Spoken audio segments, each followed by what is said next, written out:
Iron fences, Feng Shui, and the forgotten science of groundkeeping. How old architecture managed energy, flow, and human well being. Old places feel different, and there's a reason. People often say estates feel calmer, heavier, grounded, settled. That feeling wasn't accidental. Iron fences, stone foundations, curved paths, water movement, dedicated groundskeepers. These places weren't just built, they were tuned.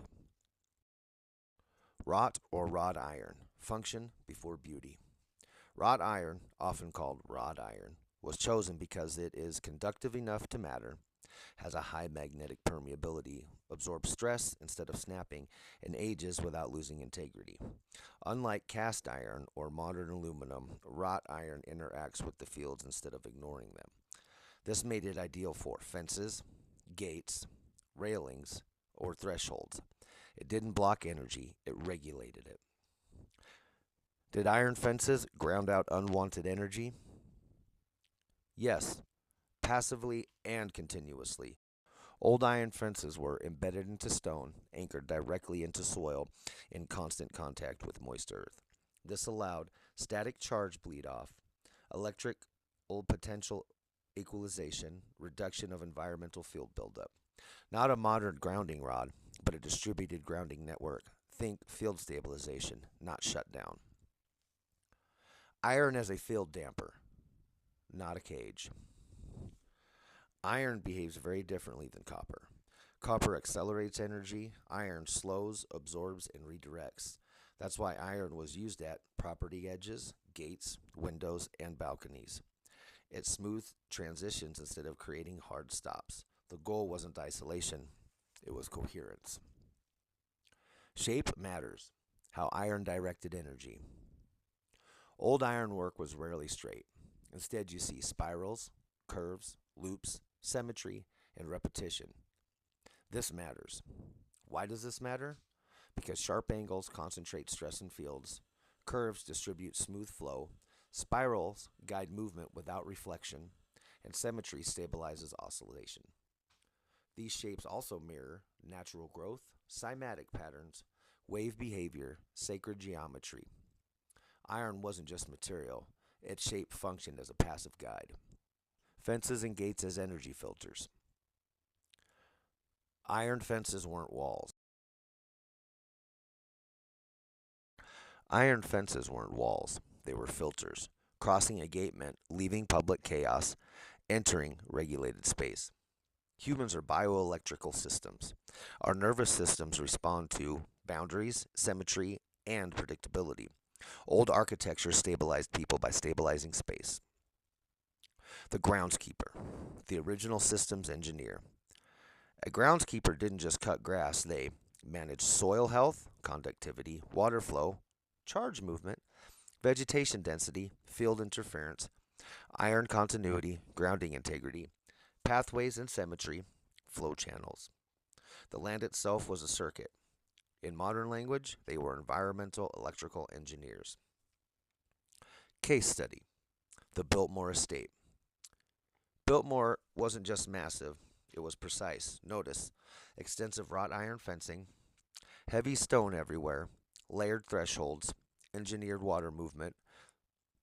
The calm people feel isn't psychological, it's architectural regulation at scale. Case study. The Daly Mansion in Montana. The Daly Mansion applies the same principles quietly. Iron integrated with landscape, controlled entry points, heavy grounding materials, clear spiral separation. Same logic, different location.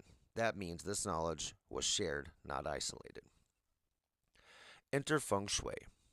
Same system, different language. Feng Shui translates to water and wind, or wind and water.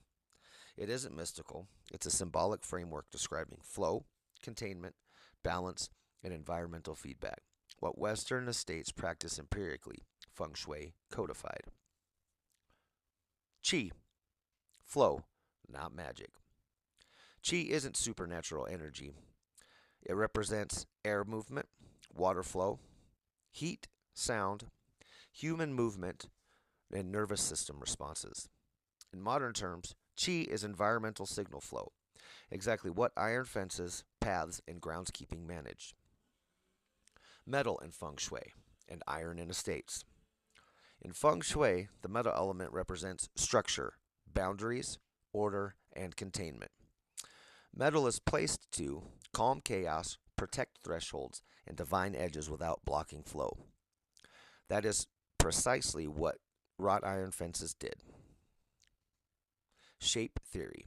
Feng Shui confirms the ironwork. Feng Shui warns against long, straight lines, sharp corners, aggressive angles. They're called poison arrows. Why? Fast, straight flow overstimulates systems, so Feng Shui favors curves, meanders, circles, and spirals. The same shapes found in historic iron fences. Same conclusion, different culture. Why modern spaces feel different.